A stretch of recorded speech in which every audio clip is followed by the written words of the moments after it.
new survey out tonight points to fear that college teachers are politically biased. And we've been hearing that for a long time now. Take a look at the result of an online survey by Zogby Interactive.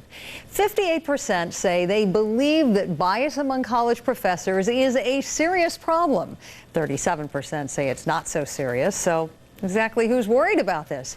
It is a clear split among liberals and conservatives. 91% of people who call themselves very conservative say it is a serious problem compared to just 3% of liberals.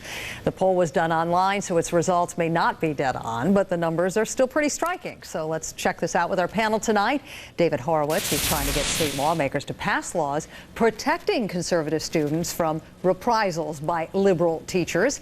He also happens to be the author of Indoctrination, the Left's War Against Academic Freedom. And back with me now, Ibrahim Hooper and Laura Flanders. Laura, who is also an author. So are you troubled by this? And what are the consequences of having too many liberal professors? This is so ridiculous. I mean, these right-wingers like David are really a trip.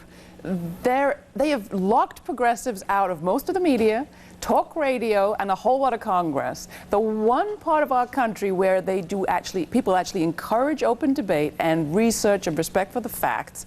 Progressive views rise. As a progressive, I'm not surprised by that. And these right-wingers who are normally talking about meritocracy and good things rising to the top instead want, well, they finally found a form of affirmative action they want. They want the government to act. David?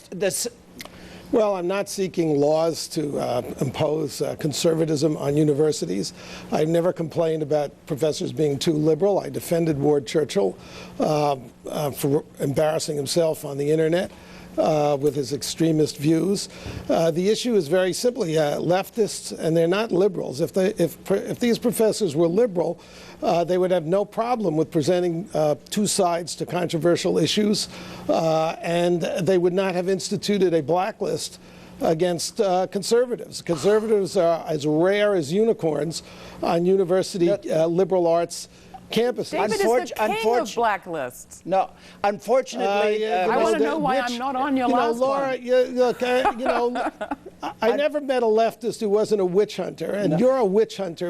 I want to know why I'm not on your most recent list. Oh, after tonight, you've earned your place, a spot at the top of the list. Ibrahim, jump in here. Ibrahim, do you think this is such a big deal? Why the problem with Mr. Horowitz's analysis and attacks on professors, that the vast majority of the time he attacks them for activities outside the classroom. He doesn't attack them for bias in the classroom. He attacks their political views outside the classroom. That is totally false. It's a talking point of the teacher unions. I have written a book called The Professors. Well, people might want to check out a website, MediaMatters.org. They do an analysis of it. The show is so stacked. The presentation is false to what I stand for, and I got two leftists attacking me. Let me finish a sentence. When I have my book. Well, that's the first time I've been called a leftist, but go ahead. All right, David. Let me. Enough. I want the three of you to address this. David, hang on. Take a look at this opinion piece in the Boston Globe, where it is a response to some of these recent studies that found that U.S. colleges are too liberal. Quote: "Some academic liberals earnestly explain that conservatives are scarce in the universities because, well, they're just not good enough."